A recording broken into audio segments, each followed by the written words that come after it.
Tonight on Cronkite News, new reaction after the cabinet secretary was impeached in a historic vote. Plus, a popular supplement that's used to help manage the symptoms of withdrawal, but some say it's downright dangerous. And pitchers and catchers reported today for many of the Cactus League teams. The Cronkite Sports Report has your coverage on the arrival of spring training. Good evening and welcome to Cronkite News. I'm Leslie Chapman. And I'm Denson Cortez. Thank you for joining us. Border encounters along the Southwest have significantly decreased since 2023. In fact, numbers have been cut in half from December to January.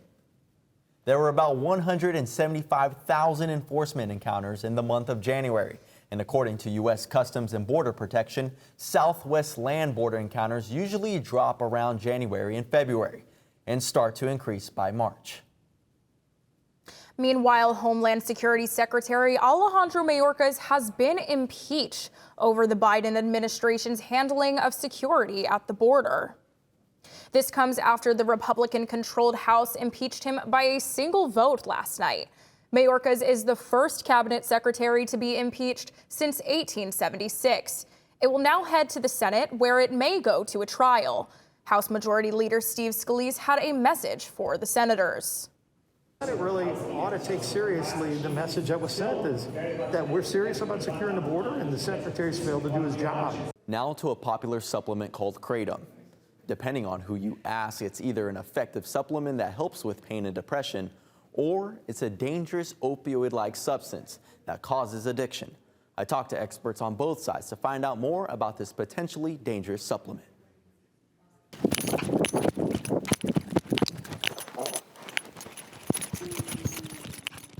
I remember a few years ago, I asked this guy at the vape shop, what is Kratom? And he says it helps with opiate withdrawals. Kratom gave me peace. It made me get out of my head. It relaxed me. Aaron, who asked to only use his first name, turned to Kratom last year to help with his issues related to alcohol. I think in the beginning, it was a good substitute with my stress, my anxiety. But then just like alcohol, it quickly turned into I needed it to feel normal. Originating from Southeast Asia, Kratom was used for the self-treatment of opioid withdrawal in the early 2000s. It is a stimulant that increases sociability and in low doses can reduce anxiety and lower pain. I had enough of all of the prescriptions, and so I went looking for something that would help with the shoulder pain. Pain reduction is how Janice Rice was introduced to Kratom and preferred it at the time over recommended opioids. What I needed it for, the period of time that I had it, I think it did. I didn't lapse back into any old habit. The plant contains naturally occurring substances like mitragynine and is turned to a more potent 7-hydroxymitragynine that produce stimulant-like effects similar to those of morphine, cocaine, and nicotine. How is it like kind of doing your job while doing Kratom? How did it affect your performance at your work? Made my job a lot more fun, and I was better at my job. But if I didn't have money to buy Kratom, then I would be withdrawing and in a horrible mood. Those are classic symptoms of withdrawals, and according to the Arizona Naturopathic Physicians Medical Board, Kratom poses a risk for addiction if consumed in higher doses, although for some Kratom users, the upsides outweigh the down. Whether or not Kratom is in fact toxic, we can't find any evidence of it. Mac Haddo with the American Kratom Association advocates for the benefits of the substance. They say the FDA and the DEA have limited info and have stirred up negative opinions on the supplement. They're biased. They hate dietary supplements. They particularly hate botanical supplements. And they will not see the light here, and that's what's going to take federal legislation to do it. In 2019, Arizona passed a law that prohibits the sale of Kratom to anyone under 18. In 2021, the CDC reported 51 overdose deaths from Kratom in Arizona. In 2022, it dropped down to 30. So the stimulant effects can have long-term effects on your heart or even short-term. Banner Health medical toxicologist Dr. Michelle Rua says it's also hard to measure dosing of an unregulated substance. We really don't know what we're getting, so you always take a risk. Even if it's from a reputable company, that doesn't mean that they are necessarily adhering to the dose that they're putting on the packaging. And for those struggling, their journey is spelled out in black pen. Aaron wrote this letter to himself describing how he was reliable and energetic, all before Kratom.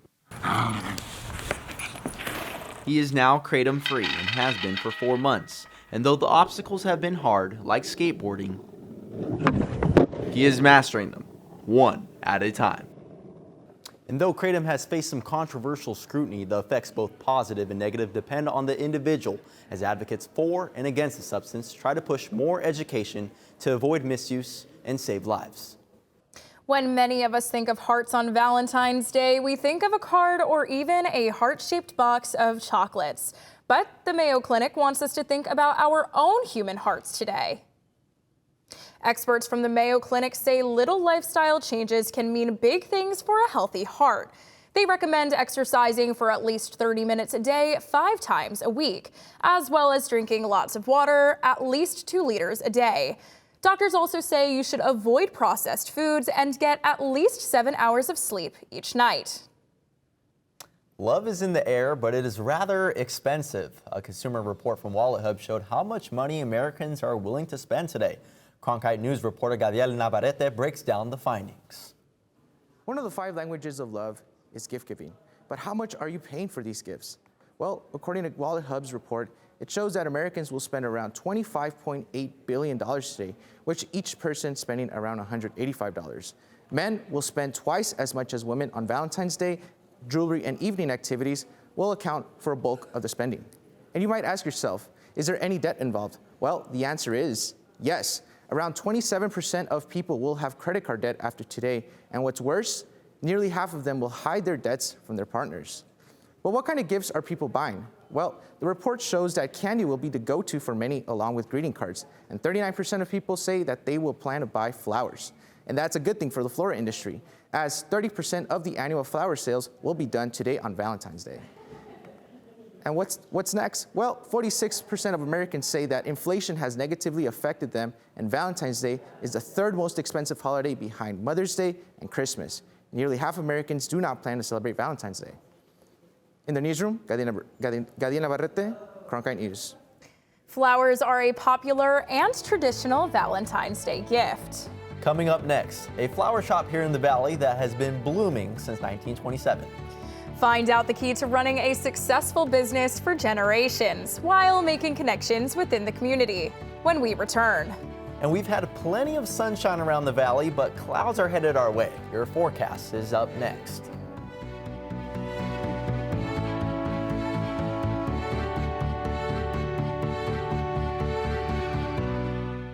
ASU's one and only student-run radio station, Blaze Radio, provides students with opportunities to cover a variety of topics. From music, this is Sun City Garage, to sports coverage, against the Brewers in his last outing, he went to news. The bill also gives parents the ability to sue. And entertainment updates. Blaze Radio offers a fun environment to gain valuable broadcast experience.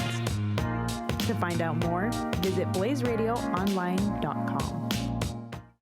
Welcome back. One local flower shop has been spreading love across the valley since 1927. Reporter Sydney Whitty sat down with the owner to discuss the key to generational success. For 97 years, Watson's Flowers has packed, sold, and delivered thousands of flowers across the valley. It started when Nathan Johnson's great-grandmother sold flowers from her home. She grew flowers so well that people realized they could bring their tin cans and they would get her to fill their tin can full of flowers to take to their friends in the hospital. And so she'd fill it for a quarter. And today, the flower shop is thriving by making connections with the community. We don't just sell flowers, we connect families, we connect relationships. This Valentine's Day, Johnson plans to sell over 600 bouquets. My trends have been up and up every year, and so I ordered more again this year. I anticipated 20% more volume this year, and I'm out producing that. So I've had to buy more than I thought I would. Johnson says the secret to staying in business for 4 generations is following his grandmother's motto, to always be the best and giving each flower special treatment. Each stem gets personal care by my staff, and so we do the best we can to make sure those flowers last as long as possible, smell the best they can, and look the best they can. Because when your business is about packing emotions into a bouquet, every detail matters. A business of joy and happiness, right? When we give people flowers, When we go to deliver, that's my favorite thing to do in the business because I get to see people smile, I get to see their happy faces, and that's the real reason I'm in this business. I could have done a lot of other things with my life, but it's just a product that makes us happy. In Tempe, Sydney Whitty, Cronkite News. Love is in the air this Valentine's Day, and so is the chance for warmer weather and maybe even some clouds coming to the valley. Alana Hambro joins us at the Weather Center to give us a preview of what to expect for the rest of the week. Thank you guys so much. Happy Valentine's Day. And now let's look into tonight's lovely temperatures. So we do see it does go into the low 60s, high 50s for the evening, which makes us super excited for Valentine's Day today. Spend some time with your family and your loved ones as tonight's weather is looking pretty great. Now we're going to look into the future cast. We do see some precipitation on the West Coast and the East Coast. Thankfully, it does miss us here in Phoenix. So now let's take a look at tomorrow's lows for the day. We do see that within Phoenix, it does stay a bit warmer. However, if you're in the Grand Canyon or Flagstaff, you are going to want to layer up with the 17 to 18 degree temperatures. And now what everybody's been waiting for, the highs. So we do see that in the valley, it does stick to around 70 degrees and it does hit those mid 70 mark. So it makes us pretty excited for the weekend that's to come. That foreshadowing does really prove it here on our 8-day forecast. We can see the 70-degree temps start to bump up. And when we take a look at the rest of the weekend into early next week, we do see a lot of sun. And even on Monday, President's Day, we do see it hit almost that 80 degrees. So if you're off from work, let's make sure you go out and have a good day. We do see some clouds, however, we're going to keep an eye on that over here. With lots of love from the Cronkite Weather Center, Alana Hambro. If you ever wanted to explore Fossil Creek, now is your chance. The Coconino National Forest has changed the way they're dispersing permits. Permits will be required for the spring to summer season and are first come, first served. Most visitors will be able to obtain a permit for dates up to 1 month in advance. However, about 20% of the permits will now be released only 3 days in advance. This new change allows more visitors to visit this popular destination. I'm Riley Swenson with a preview of your Cronkite Sports Report. And I'm Kevin Malater. Coming up next, have you ever wondered how the Curtain of Distraction comes up with their skits? We take a peek behind the curtain to find out how they come up with their well-known free throw antics. 3, 2, 1. Cronkite News. Get real professional experience in areas such as reporting, broadcast editing, and behind-the-scenes production, such as technical director and audio. Kill the mics. Or go out in the field and cover important local stories. Learn and master the English language. In a fun, welcoming atmosphere. Cronkite News. The future starts now. Here at the Walter Cronkite School, students produce award-winning content that focuses on health disparities in underserved communities and how to turn things around. In Cronkite News and Cronkite Noticias, students cover stories that affect people of color, the LGBTQ+ community, people with disabilities, and others across the Southwest. We highlight big problems that are often overlooked in communities that are underserved. Those stories not only inform and educate people about the challenges, but we work hard to highlight potential solutions. In the Cronkite Agency, students work to connect with community members through social media campaigns in English and Spanish. Being a Hispanic myself, it's nice to be able to give back to my own community.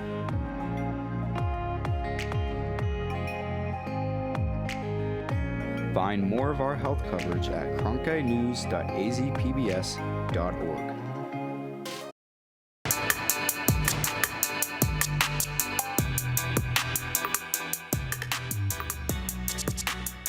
Welcome to the Cronkite Sports Report. I'm Riley Swenson. And I'm Kevin Malater.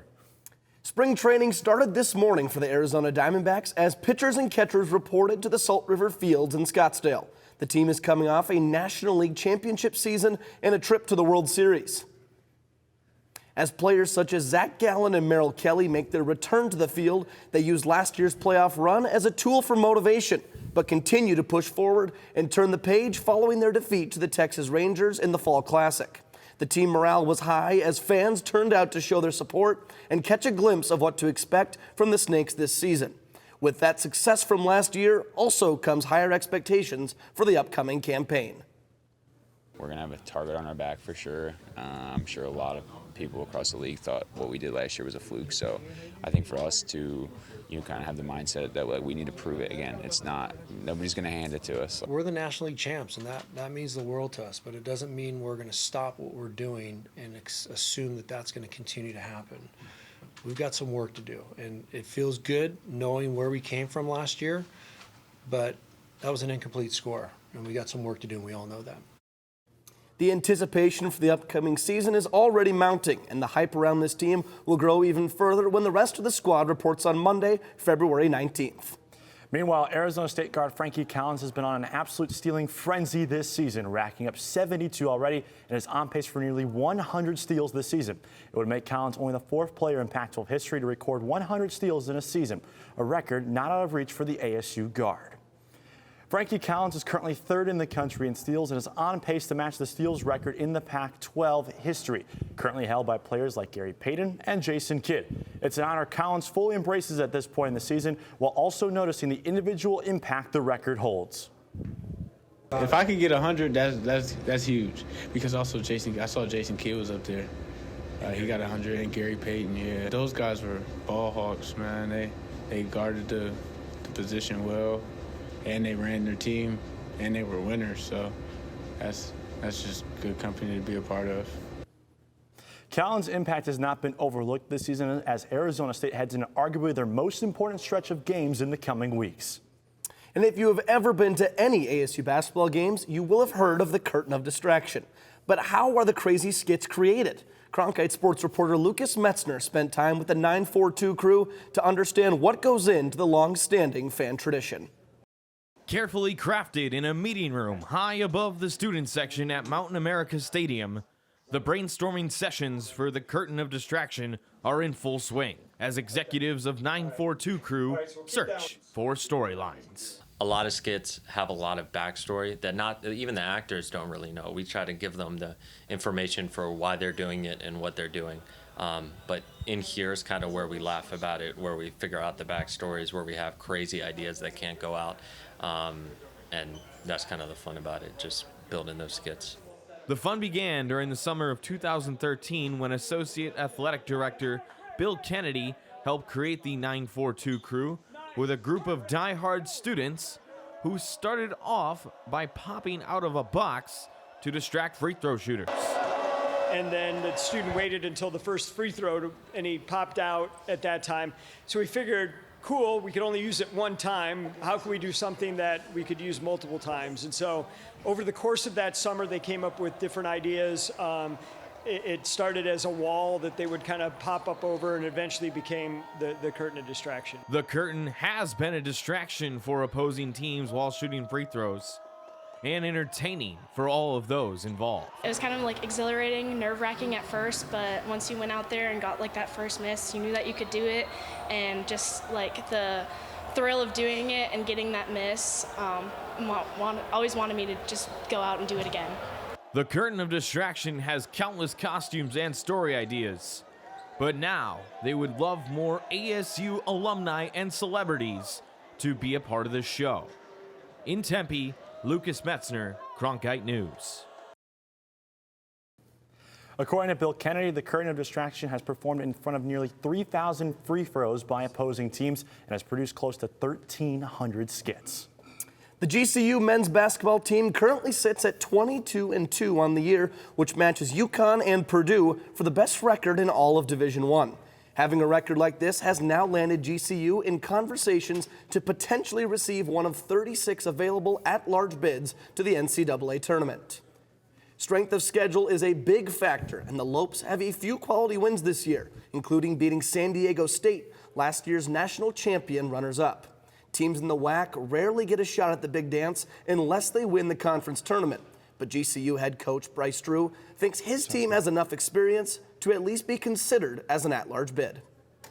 Well, it's always hard to get there, especially when you're a mid-major. So, our first goal is to get there. That's a tremendous accomplishment in itself. And then if you get there, obviously you want to put your best foot forward. Having tournament experience, I think, really helps. The NBA All-Star break is right around the corner, and the Phoenix Suns beat the Sacramento Kings last night by a score of 130 to 125. With the season more than halfway done, the Suns hope to move the needle with recent moves they have made. Cronkite News reporter Trey Matthews has more on the Suns at the halfway point. The Phoenix Suns recently acquired Royce O'Neal and David Roddy before the trade deadline. O'Neal showcased his defensive skill set last night against the Sacramento Kings, tallying 4 steals, 4 rebounds, and 1 block in 30 minutes of action. He talked about the potential this team has now that he's added to the roster and what he hopes to bring. I feel like, I bring the glue in, bring everybody together, just be myself and not try to be anything that I'm not. Doing the little things like, whether I got to initiate the offense, playing defense, rebounding, being that leader, talking more, just helping guys out and, learning my way around the team. While the team is heading in the right direction, head coach Frank Vogel acknowledged that there's still some work to be done defensively in order to take this team to the next level. We're a team built around offensive firepower, that has to learn to compete on the defensive side of the ball, because if the offensive talent we have plays team first offensive basketball and then really honors the defensive side of the ball as well, we got a chance to do something special. The Suns have one more game remaining against Monty Williams and the Detroit Pistons before heading into the All-Star break. Afterwards, they hope to compete for a high-seeded playoff position. In Phoenix, Trey Matthews, Cronkite News. Devin Booker and Kevin Durant will also participate in the All-Star Game festivities this coming Sunday night in Indianapolis. With it being Valentine's Day, love is all around us, and that held true even on the baseball diamond. Yes, Riley, earlier we asked the Diamondbacks ace Zach Gallen what part of the game he loves the most. Zach, it's Valentine's Day. What do you love about baseball? That seemed like the way you worded that seemed like kind of a trap question. I mean, what's not to love, really? I think that I love this. I think a man's game. It can be as simple or as complex as you really want it to be. And for me, I always talk about pitching, it's a chess match. So that's kind of my favorite part. Well, Kevin, you heard him. His Valentine is the game of baseball. That's all the time we have today for the Cronkite Sports Report. We send now back to Leslie and Denson. Coming up next, celebrating the 48th state's birthday. That's right, Arizona is turning 112 years old today. Find out what the Grand Canyon State is doing to celebrate its statehood.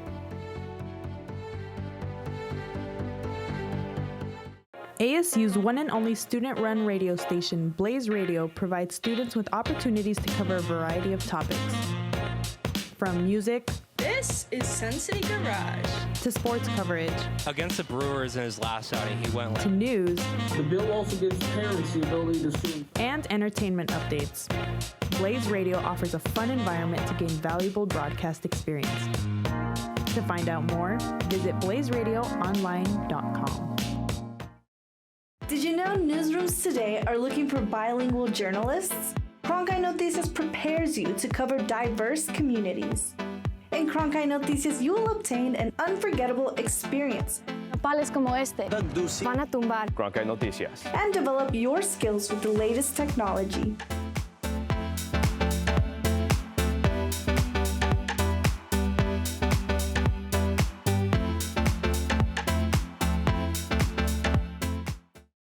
Three, 2, 1. Cronkite News. Get real professional experience in areas such as reporting, broadcast editing, and behind-the-scenes production, such as technical director and audio. Kill the mics. Or go out in the field and cover important local stories. You can learn and master the English language in a fun, welcoming atmosphere. Cronkite News. The future starts now. Here at the Walter Cronkite School, students produce award-winning content that focuses on health disparities in underserved communities and how to turn things around. In Cronkite News and Cronkite Noticias, students cover stories that affect people of color, the LGBTQ+ community, people with disabilities, and others across the Southwest. We highlight big problems that are often overlooked in communities that are underserved. Those stories not only inform and educate people about the challenges, but we work hard to highlight potential solutions. In the Cronkite Agency, students work to connect with community members through social media campaigns in English and Spanish. Being a Hispanic myself, it's nice to be able to give back to my own community.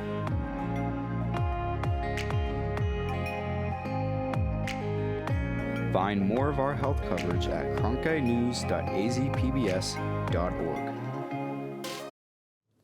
On February 14, 1912, President William Howard Taft signed legislation that officially made Arizona the 48th state.